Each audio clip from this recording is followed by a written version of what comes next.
Theatre the myth of reality. പേര് theatre എന്നൊക്കെ ആയിരുന്നാലും 4-3-7 തിയേറ്ററിൽ മാത്രം ഇറങ്ങി ഒരാഴ്ച തികയുന്നതിന് മുമ്പേ വാഷ് ഔട്ടായ സിനിമയായിരുന്നു ഇത്. ബിരിയാണി എന്ന സിനിമയുടെ മേക്കേഴ്സ് തന്നെയാണ് ഇതിൻ്റെയും. അതിൽ പറയാനൊരു രാഷ്ട്രീയം ഉണ്ടായിരുന്നു. ഇതിൽ അങ്ങനെയൊന്നും തോന്നിയില്ല.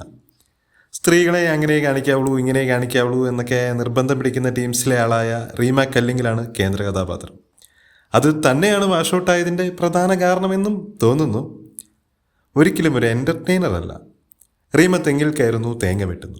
ഓ, ക്രാഫ്റ്റ് വർക്ക്. പ്ലാവിൽ കയറുന്നു, ചക്ക വെട്ടുന്നു. അവിടെയും ക്രാഫ്റ്റ്. വാഴ, കുരുമുളക്, അങ്ങനെ എല്ലാത്തിലും ക്രാഫ്റ്റ് വർക്ക് കണ്ടെത്തുന്ന ഗുൽമോഹർ കുഞ്ഞുങ്ങൾക്ക് ചിലപ്പോൾ ഓക്കെ ആവാം. നമുക്കെന്തോ വലിച്ചിലും ഇഴച്ചിലും തോന്നി. മേക്കപ്പ് ഡിപ്പാർട്ട്മെൻറ്റ് കൊള്ളാം. കുറച്ച് പച്ചപ്പും പ്രകൃതിയും കൊള്ളാം.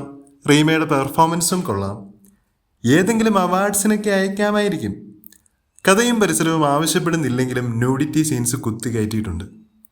ഘോരാഘോരം ബാധിക്കുന്നവർക്കും നിലനിൽപ്പ് പ്രശ്നമാണല്ലോ. ഉള്ളൊഴുക്കൊക്കെ പോലെ പ്രേക്ഷകർ ഏറ്റെടുക്കും എന്നായിരിക്കാം വിചാരിച്ചത്.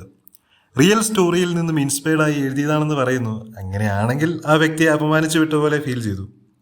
മിത്തുകളെല്ലാം വെറും മണ്ടത്തരമാണെന്നും എന്നും നിലനിൽക്കുന്ന സയൻസാണ് എന്ന ആശയം പങ്കുവയ്ക്കാൻ 2.5 മണിക്കൂർ ദാരിദ്ര്യം, അസുഖം, യാതന, വേദന, അപമാനം, പ്രകൃതി ദുരന്തം ഇങ്ങനെയൊക്കെ സഹിച്ച് വർണ്ണിച്ചിരിക്കാൻ മനസ്സുള്ള ആർക്കും കടന്നു ചെല്ലാം theatre the myth of reality.